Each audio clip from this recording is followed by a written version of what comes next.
DNA is your DNA, and you can rewire things. But like the reality is, when you lean in to who you are, who you want to become happens.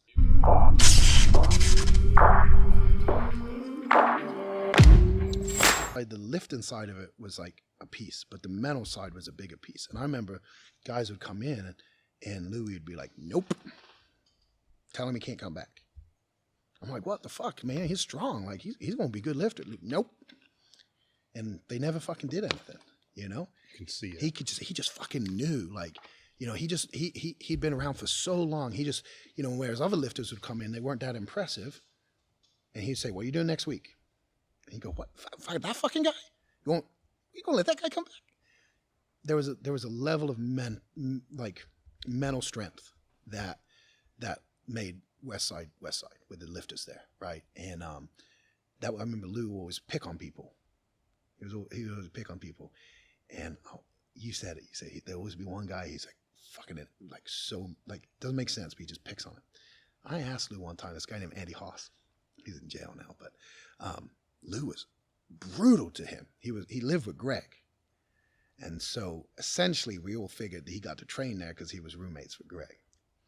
And Lou would just fucking beat on him and beat on him and beat on him. I go, Lou, man, why are you so fucking mean to Andy? He's a good kid. And Lou goes, hey, Jay, he's either going to get better or he's going to quit. Either way, I'll be happy. You know? And it's like he just figured that, like, this guy, like, he wasn't supposed to be there, but he shows up. And if he can take the beating, he'll let him keep showing up, you know? Because the mental side is more, the physical, he saw it as the physical side would catch up to the mental side. So, you know, it's just one of those things that a lot of this normal, you know, average trying to explain, like, we don't understand that. I try to dabble my toes in there, you know, and say, okay, like, I got to let go of I got to become somebody different. I got to, you know, and I realize, like, you can't, you know, like, your DNA is your DNA, and you can rewire things, but like, the reality is that, like, when you lean in to who you are, like, who you want to become happens. You just become a better version of yourself. That's the whole point. Yeah. Because you say you chisel the character, right? The adversity, the failure, you're chiseling your character as you go. And, you know, you like, you know, I used to go 0 to 100. Like someone cut me off. Just fucking road rage to hell. Same in the relationships. Same with my kids. And then I started to have more awareness around it. And sometimes I still go 0 to 100, but I come down to 0 pretty fast, you know? And I started realizing that a lot of times I'm able to control it. I bite my tongue, or I'll say something and then I go, keep your mouth shut. Like, you know, my wife would be upset about something and, you know, I'll get mad that she's mad or whatever. Sometimes with the kids, but being able to control that, like, that's a new thing, you know? Getting to the point where it doesn't happen, I'm like, okay, I'm one step closer, you know? And these are the things that like you don't get if you hide from it. Well, I think the first step, though, is being aware of it. Right. You got to be able to be aware of it, and then you got to be able to, you know, yeah, consciously be able to control it. Well, for me, I took away every other excuse, you know? Broke the world record. I'm unhappy. Must be because my wife doesn't like powerlifting. Like, you know, she I don't think she cared about it. She loved me for me, but I didn't see that, right? I just saw she didn't want to come to my meets, and she'd get upset with me when I would train versus go to weddings and stuff like that.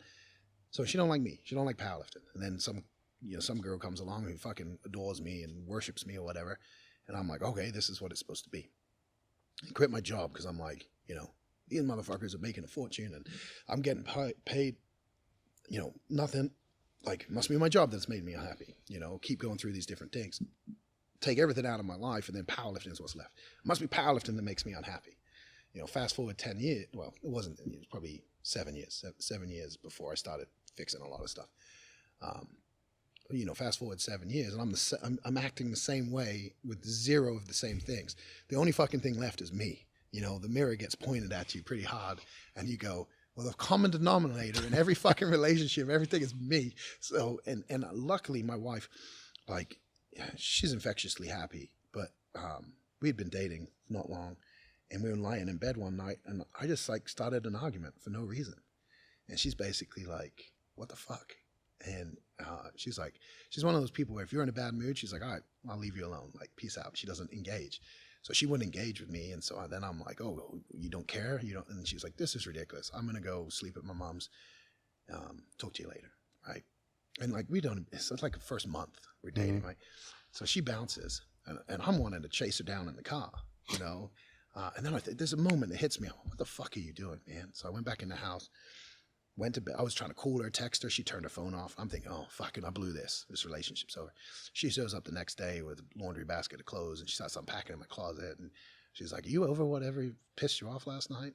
And I was like, huh? I was like, you came back? And she's like, yeah. And I was like, huh, that's different. And she goes, I just want you to know, if you keep doing that, like, I'm not going to stay around, but like, you know, you're going to have to figure out. She's like, I'm not going to argue with you over nothing. And so just change of perspective, right? It was a change of perspective because previously, you know, I argue, they argue back, and we escalate, and then, you know, we make up, and it became my norm. She didn't have that. She shattered the norm.